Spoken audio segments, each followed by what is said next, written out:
we're heading to that point where we're going to have trouble feeding the world. And I think as a world and as a nation, we need to start protecting more agriculturally productive lands.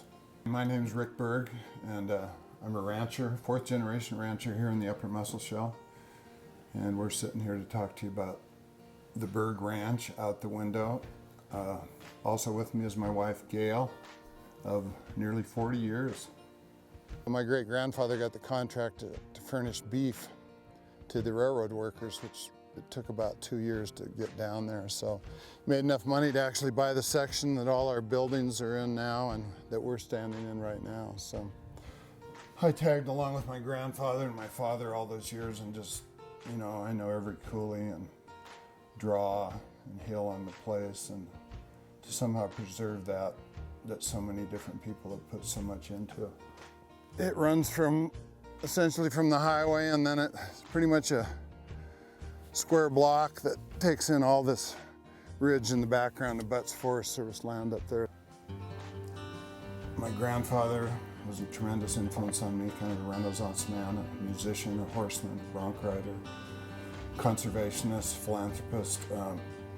My father sustained it, and I've been running it since 1983, and my daughter's about to become the fifth generation. So I think what made me decide to do an easement partly is to preserve the family legacy.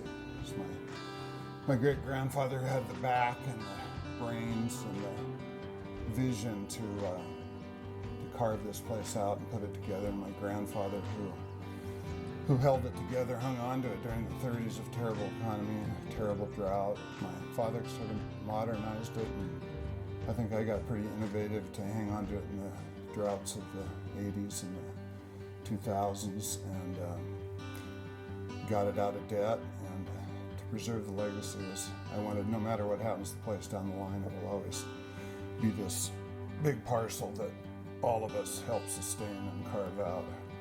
Just the relationships that we form, not only with our grandkids, but with the family and working together on this place. I think those are what, to me, make it really special. Just live a day at a time and be thankful for days like this, and see this place continue on in a healthy, in a nurturing way for the next generations. Do you know how to drive it, Claire? Come on, show us how you drive it. You'll have to give up your seat if you don't drive it. Show us how you drive it. Of course, the main reason of easements in other people's minds, and especially in mine, is I think there's something about open space that's almost spiritually calming to see a large, uncluttered landscape. It's just a healing thing. But if wildlife and open space don't stir your soul, there's always also the reason it might be the most important one, that it's imperative that we start to try to protect these open lands that produce food and fiber for the world.